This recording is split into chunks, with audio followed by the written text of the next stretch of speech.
예, 문재인 대통령이 어제 국무회의에서 신종 코로나 감염증 확산에 따른 경제 위축을 경계했습니다. 특히 사태가 장기화되는 최악의 상황까지 대비하라고 관련 부처에 지시를 했습니다. 신종 코로나 바이러스 감염증 확산에 대해서 정부는 어떻게 대응하고 있는지 취재 기자와 함께 자세히 살펴드리겠습니다. 또 중국과의 관계는 어떻게 방향을 잡고 있는지도 중요한 이슈이기 때문에 이 싱하이밍 주한 중국 대사 기자회견 발언을 통해서 같이 분석을 좀 해드리겠습니다. 청와대 출입하는 이성휘 기자 나왔습니다. 자, 이 기자, 예. 어서 오세요. 그 고생이 많죠 요즘? 예. 아닙니다. 어제 문재인 대통령이 국무회의에서 신종 코로나 바이러스 아무래도 가장 시급한 현안이겠죠. 특히 경제 관련해서 장기적 사태에 대비해야 한다. 이런 얘기를 언급을 했습니다. 이 내용이 뭡니까? 예, 지금 우리 경제가 받을 충격과 피해가 이제 곧 구체화가 될 가능성이 있기 때문에 그 다방면으로 대응책 마련을 서둘러야 한다는 지시입니다. 어제 국무회의 공개 발언의 3분의 2가 약간 경제 관련 발언이었습니다. 경제라는 단어는 15차례 언급됐고 특히 경기 하방 압력에 대한 구체적인 대응책으로 정부의 신속한 재정 집행을 주문했습니다. 예. 그래서 이제 민주당 일각에서는 코로나 추경이 필요한 것 아니냐 그런 의견도 나오는 것 같습니다.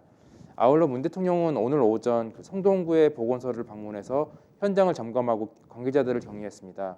당분간 신종 코로나 관련 행보를 이어갈 것 같습니다. 예, 문 대통령이 오늘 오전 성동구의 보건소를 방문한 것은 성동구에도 이 확진 환자가 있기 때문입니까? 아니면은 예방 사태를 점검하기 위해서였습니까? 환자가 있다기보다는 거기에 아마 음압병동이라고 예. 그런 시설들도 갖춰져 있는 곳이어가지고 예. 그런 걸 점검하고 관계자들 격려하고 그러기 위해서 간 걸로 알고 있습니다. 그렇군요. 문 대통령이 경제 얘기를 언급을 하고 장기화에 대비하라 이렇게 얘기를 한 것은 우리 경제에 대한 그 우려의 시그널 이런 것이 있지 않은가 이렇게 생각이 듭니다. 이번 신종 코로나 감염증 사태가 우리 경제에 얼마나 영향을 줄 것인지 이것에 대해서 정부는 혹시 전망치라든지 통계를 가지고 있습니까? 이제 상황이 현재 진행형이어가지고 전망치와 통계는 있다기보다는 시나리오별로 그걸 준비하고 있는 걸로 알고 있습니다. 예. 그 신종 코로나 사태 전개 양상에 따른 경제 영향을 좀 파급 경로에 따라 분석하고 있는데요. 그 방한 관광객 감소, 내수 위축, 중국 경기 위축에 따른 수출 감소 크게 세 가지 경로로 실물 경제에 영향을 미칠 것으로 내다봤습니다. 네. 특히 중국이 세계의 공장이자 거대 소비 시장이기 때문에 큰 변수로 작동할 것 같습니다. 중국은 우리나라 수출의 4분의 1, 외국 관광객의 3분의 1을 차지하고 있고 현재 중국 공장들이 가동을 멈추고 해외 여행 발길도 끊고 그러면서 글로벌 체인 부품 공급망에도 차질이 발생하고 있습니다. 이에 따라 우리 수출과 관광, 산업 현장의 어려움이 현실화되고 있습니다. 예. 중국 같은 경우에는 우리나라로서는 이 시장이기도 하고 또 거기서 노동력이라든지 또 제품 원료도 같이 받고 있는 곳이기 때문에 상당히 우리 경제에 줄 수 있는 타격이 크지요. 실제로 타격을 받고 있는 데도 있죠 지금. 예, 대표적으로 지금 중국산 부품 공급이 중단되면서 국내 최대 자동차 업체인 현대차의 모든 생산 공장이 오는 7일부터 가동을 며칠간 중단합니다. 예. 그 현대차 국내 생산 라인이 부품 부족으로 가동을 중단한 거는 지난 1997년 이후 두 번째입니다. 예. 쌍용차 평택 공장도 4일부터 이제 10일까지 가동 중단에 들어갔고 르노 삼성차도 다음 주 가동 중단을 검토한다고 합니다. 기아차와 한국 GM 같은 경우도 이제 부품 문제로 공장 가동 중단이 불가피해 보입니다. 네. 여기에 국민들의 외부 활동도 이게 위축이 되고 또 중국인 관광객이 급감하고 하면서 국내 소비 시장이 위축될 가능성이 큽니다. 그 신종 코로나의 확산세를 좀 더 봐야겠지만 2015년 그 중동 호흡기 증후군 메르스 사태 이상으로 한국 경제에 악영향을 미칠 가능성이 높습니다. 예. 이 빨리 잡히지 않으면서 경제적인 타격이 불가피해 보이어서 상당히 좀 걱정입니다. 결국 중국이 이 사태를 언제 회복을 할 것이냐 이 부분이 관건이 되겠는데 지금 보면은 감염자는 계속 기하급수적으로 늘어나고 있고 사망자도 증가를 하고 있죠. 이런 상황에서 중국이 대외적으로 발표하는 것은 실실과는 좀 다른 부분이 있다라는 의혹들이 계속 나오고 있습니다. 현재 정부에서 파악하고 있는 중국 상황은 어떻습니까? 예, 그 중국 국가위생건강위는 그 5일 0시 기준으로 그 중국 본토에서 발생한 코로나 누적 확진자가 24,324명, 사망자는 490명이라고 발표했습니다. 예. 그 하루 전보다 확진자는 3,887명, 사망자는 65명이 늘었습니다. 이는 지금까지 나온 발표 중에 가장 큰 증가폭입니다. 네. 그래서 현지 전문가들은 향후 1, 2주가 좀 유행의 절정기가 되는 거 아니냐, 좀 그렇게 우려하는 것 같습니다. 예. 그리고 이게 2003년 그 중증 급성 호흡기 증후군 사스 때보다 훨씬 증가 속도가 빠른데요. 사스 당시 중국에서는 5,327명의 확진자가 나왔고 예. 349명이 숨진 바 있습니다. 예. 오늘 지금까지 나온 중국 내 감염자 현황 이걸 좀 정리해 볼까요?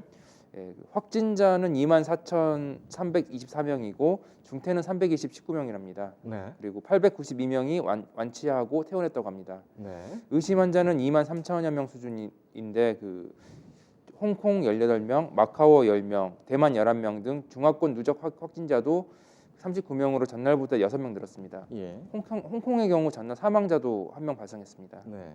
지금 이제 중국 내 감염자라고 아까 말씀을 드렸습니다만 정확히는 이제 중화권 내의 누적 감염자 현황이 되겠습니다. 어제 싱하이밍 중국 대사가 기자회견을 열었죠. 여러 가지 뒷말을 남겼습니다. 신임장을 받기도 전에 기자회견을 자청했다는 것. 그리고 언중 유골이라 우회적으로 불안을 불만을 나타낸 그런 부분이 있죠. 자세하게 어제 기자회견을 참석을 해서 들여다봤을 텐데 싱하이밍 주한 중국 대사는 뭐라든가요? 이례적 브리핑인 만큼 그만큼 중국 상황이 좀 급하다 그런 것을 반증하는 걸로 보입니다. 예. 사실 중국 대사관의 태도도 좀 이례적인데요.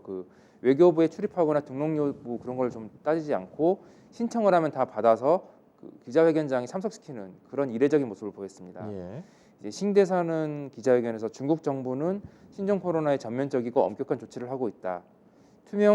투명하고 공개적인 그리고 책임 있는 태도로 국제사회와 협력 중이다. 그렇게 자국 입장을 밝혔습니다. 네. 또 한국과 중국은 가까운 이웃 그러면서 양국의 우호관계와 협력의 필요성을 강조하고 한국의 도움과 지지에 대한 감사의 뜻을 밝혔습니다. 예. 우리 정부는 근데 중국 후베이성 출신 또 최근에는 해당 지역에 체류하는 외국인에 대한 출입국도 제한을 하고 있죠. 중국 전용국으로 이 여행 경보 상향을 시켜야 된다 이런 지적들도 나오고 있습니다. 중국으로서는 상당히 좀 껄끄러운 상황이겠는데 이것에 대한 싱 대사는 어떤 말을 했습니까? 예, 싱 대사는 제가 많이 평가하지 않겠다. 그러면서 우회적으로 불만을 나타냈습니다. 특히 예. 세계적이고 과학적인 것은 세계보건기구 WHO의 근거인 만큼 거기에 따르면 될 것 같다. 그렇게 이야기했습니다. 예. WHO 같은 경우는 신종 코로나 확진 사례의 99%가 중국에서 지금 나오고 있다면서 전 세계가 지나친 우려에 빠질 필요는 없다. 좀 그렇게 주장하고 있습니다. 네. 특히 지금 한국 정부도 취한 여행 교역 제한 자제 같은 것은 국제보건 규정에 부합하지 않는다. 그렇기 때문에 그런 건 좀 재검토해달라. 사실상 철회를 요청하고 있습니다. 그렇지만 일각에서는 WHO가 중국의 영향력에서 좀 자유롭지 못한 거 아니냐. 예. 그래서 중국의 입장을 좀 두둔한 거 아니냐. 좀 그렇게 보는 것도 있는 것 같습니다. WHO하고 중국과의 관계는 계속 문제가 되고 있죠. 정확히 어떤 커넥션이라든지 이런 게 있습니까? 어떻습니까? 일단은 중국이 큰 손입니다. 국제 기구가 유지가 되려면은 예. 각 국가들이 지원금을 좀 많이 줘야 하는데 아마 2017년에 중국이 꽤나 거금을 지원을 했고 예. 현재 WHO 사무총장도 중국이 지지해가지고 당선된 사람으로 알고 있습니다. 그렇군요. 그래서 중국 같은 경우는 자국의 영향력을 좀 확대하기 위해서 국제기구에 많은 지원을 하고 있기 때문에 예. 현재 국제기구 중에 또 반대로 미국 같은 경우는 약간 좀 지원을 좀 줄여가는 추세고 예. 그러다 보니까 중국 쪽의 영향력이 좀 커지고 있습니다. 이 국제기구에 대한 특정 국가의 영향력 이런 부분이 어떤 현상을 초래를 하는지도 지금 잘 좀 봐야 되겠습니다. 그럼 그렇고 싱하이밍 주한 중국 대사 한국어 발음이 참 좋던데요? 예. 싱 대사는 한국 통으로 알려져 있습니다. 남북 수교 한중 수교가 이루어지기 전에는 북한 쪽에서 유학을 하면서 북한에서 말을 배웠고 예. 한중 수교가 이루어진 이후 그 과정도 연관 있었고 그 이후에도 한국에 와서 여러 가지 한중 현안을 다뤘던 그런 사람으로 알고 있습니다. 그래서 한국어를 잘하고 그래서 한국과 북한에 대해서 잘 알고 그런 인물로 알고 있습니다. 그렇군요. 상당히 중요한 인물인데 중국인들의 독특한 발음, 억양 이런 것은 있었지만 처음에 말을 시작할 때는 뭐 국내인, 한국인이다 이렇게 볼 수도 있는 상황으로 잘 얘기를 하더군요. 그 기자회견은 계속 한국어로 했습니까? 아니면은 준비해온 기자회견문만 한국어로 읽었습니까? 질의응답도 한국어로 다 진행한 걸로 알고 있습니다. 예, 알겠습니다. 지금 우리 정부가 중국 눈치를 보면서 국민 안전과 생명은 뭐 뒷전에 두고 있다. 그러니까는 이 외국인이라든지 중국인의 출입국 조치가 좀 늦었던 것에 대해서 이제 일각이 이런 비판이 나오고 있고 21대 총선을 이제 불과 한 2달 정도 앞두지 않았습니까? 예. 야권은 지금 여기 이런 지적에 이제 편승해서 비판 강도를 높이고 있습니다. 어떻게 지금 상황이 흘러가고 있습니까? 정치권은? 사실 정부의 일종의 딜레마인데요. 국민 안전과 한중 관계를 둘 다 포기할 수 없는 게 정부의 딜레마인 것 같습니다. 예. 사실 국민의 보건 안전 그런 것만 생각하면 야권의 주장대로 중국인의 입국을 전면 차단하고 또 국내에 입국한 중국인들을 중국 송환 조치 그런 걸 검토하는 게 오히려 맞을 수도 있습니다. 네. 다만 국민의 안전이라는 게 단순히 질병 대처나 그 보건 안전에 하나만 있는 게 아닙니다. 경제적인 문제를 생각할 필요도 있습니다. 앞서 현대차 공장 가동 중단 사례에서 볼 수 있듯이 한중 관계가 어려움을 겪으면 우리 경제에 큰 피해가 올 수밖에 없습니다. 직접적인 예가 또 바로 몇 년 전에 있었죠. 예. 사드 때 배치되었던 거로 기억이 되는데 당시 상황이 좀 어땠습니까? 2017년 박근혜 정부가 사드 배치를 결정하면서 한중 관계가 크게 흔들렸습니다. 당시 상황을 보면은 중국에서는 사드를 배치하면 안 된다고 수차례 그 경고를 하고 계속 이야기를 했지만 미국과 박근혜 정부 같은 경우는 당시 그 미국 측에서 박근혜 정부가 너무 중국 쪽에 간 거 아니냐 그런 의심의 눈초리가 있었기 때문에 어쩔 수 없이 사드를 배치했다. 약간 그런 이야기가 돌았었습니다. 예. 그래서 어쨌든 사드를 배치하고 나서 그 중국 정부가 무역 보복을 시작했고 그 결과 현재 중국 내 한류는 금지됐습니다. 전 세계적으로 BTS가 강타하고 있지만 중국에서 활동 못하고 또 한국산 게임이 중국에서 유통이 안 되고 또 한국인 연예인들이 한참 중국에서 뭐 한류로 활동하고 했지만 이제 그것도 다 끊겼습니다. 그리고 중국인 관광객도 한국에 안 오면서 내수 경제가 큰 타격을 받았습니다. 예. 문재인 정부 들어서 좀 이제 시진핑 주석의 상반기 국빈 방안이 확정되는 좀 회복세에 들어섰습니다. 예. 그래서 지금 좀 좋아지는 분위기인데 이번에 코로나 사태로 좀 대중 강경책을 핀다는 것은 좀 쉽지 않은 선택일 것 같습니다. 네. 상당히 좀 그 신중하고 조심스럽게 가야 하는 것이 지금의 그 외교 관계 아니겠습니까? 특히 이제 신 대사 같은 경우는 어제 발언에서 뭐랄까요? 과거에 우리가 이렇게 한국을 도와줬다. 뭐 이런 점을 또 상기시키기도 했어요. 예, 그 신 대사는 한국과 중국은 운명 공동체이며 역지사지해야 한다고 했습니다. 예. 특히 2003년 중국 사스 당시 노무현 대통령이 중국을 방문했고 2015년 메르스 때 장더장 중국 전인대 상무위원장이 방한한 것을 언급했습니다. 2003년 사스 같은 경우는 중국이 어려웠던 시기입니다. 그런데 예. 이제 노무현 대통령이 외국 정상으로 처음으로 국빈 방문을 하면서 중국이 좀 안전한 나라가 됐다. 약간 그런 식으로 선전해준 효과가 있었고 예. 메르스는 아시다시피 그 우리나라가 많이 어려웠습니다. 그래서 우리나라를 많이 안 오고 사람들이 불안해하고 좀 네. 그랬었는데 중국의 최고위층이 우리나라를 방문하면서 중국 사람들이 다시 방문할 수 있도록 네. 그렇게 상대국의 체면을 살려주고 양국 관계를 돈독하게 하는 그런 계기가 됐었습니다. 예. 신 대사의 얘기가 좀 최근의 국제 상황 그리고 외교 상황 이 앞에는 또 미국 주한 대사가 좀 도에 넘는 그런 뭐 망언에 가까운 그런 말을 해서 국민의 감정이 좀 그런데 신 대사가 뭐 한국에 대해서 고마움의 표시도 했죠. 하긴 뭐라고 했습니까? 예, 그 눈 속에 있는 사람에게 땔감을 보내주듯 전염병과의 투쟁에 큰 힘을 실어줬다. 중국은 이 따뜻한 정을 영원히 잊지 않겠다. 그렇게 깊은 고마움을 나타냈습니다. 예.